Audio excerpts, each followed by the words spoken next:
How's it going? This is Fox back again for sound design tutorials. This is the last part in my deconstruction of this full track workout, the 150 BPM hard trance track using only Sylenth 1. So yeah, there is two patches left. One of them is a real basic, just a sub bass patch. I don't really think it's worth going through. So yeah, this is going to be the last one. It's the bass, the rolling bass line. I've got it soloed here with the kick track, and I'll play it for you so you can hear it.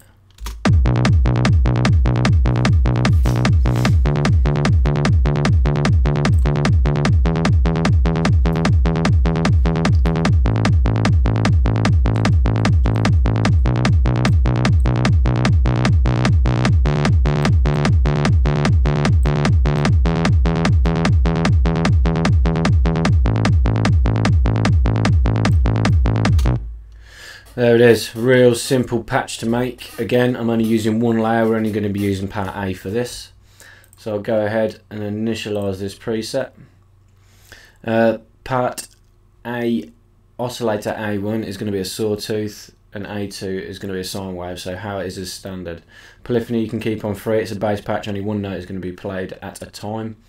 We're going to set this to 4 voices for the saw wave. I'm going to pitch it down 2 octaves. Detune it slightly. Stereo and pan exactly where they are, dead center, because obviously it's a bass, you don't really want to do anything much of it. I'm just going to back the attack off slightly and the release ever so slightly, just stop any clicking, because the notes come in quite in this MIDI clip. It's 2 notes real close together on a quarter note.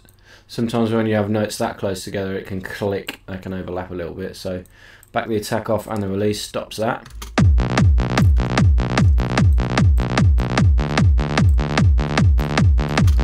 Oscillator A2, as I say, is a sine wave. We're going to back this one down 1 octave. This is giving it the sub A element to this patch, giving it 3 voices.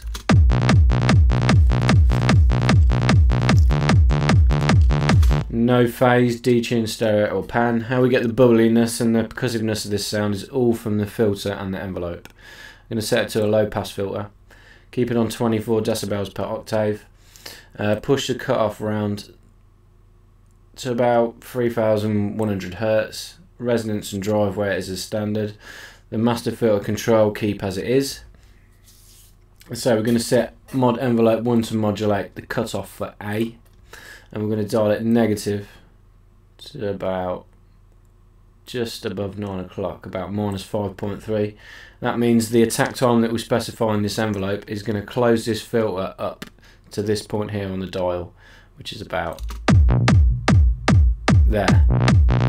But we're going to do it the envelope's going to be quite quick, so it's going to bounce back, so you're going to get the high end at the start and then the lower end at the end of the notes. And the way you do that is you put your sustain on full, and then the attack level controls the percussiveness of the pluck.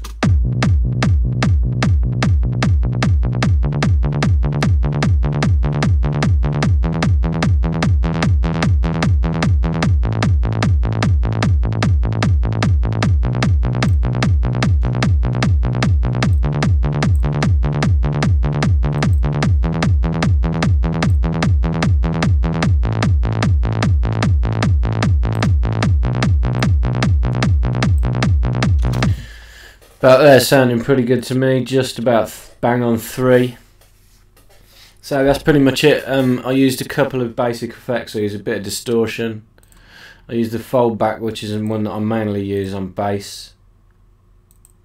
I pulled the amount down to about 3.5 and the dry wet to about the same, 35%, 33%. Just a bit of compression just to keep the delay in check. Again, nothing too heavy. Keep the ratio where it is as standard. Threshold dead center.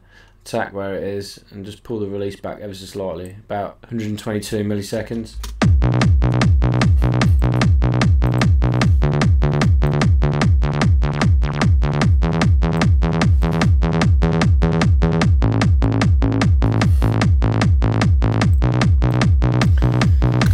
I didn't use any drive when I did the patch myself, but you can get a nice gritty tone if you boost the drive around to maximum.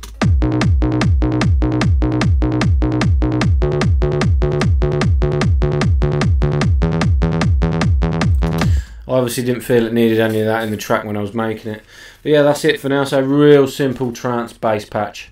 Anybody should be able to make this within 3 or 4 minutes. As always, make sure you subscribe if you've enjoyed this. There'll be plenty more Sylenth tutorials to come.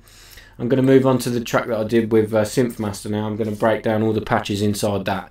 Same sort of thing. I'll start with the plucks, the leads, move my way through the pads into the bass. Make sure you check out my Facebook and Google Plus page. It's Sound Design Tutorials.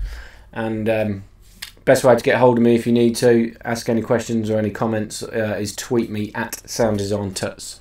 Okay, thanks again for watching. Cheers.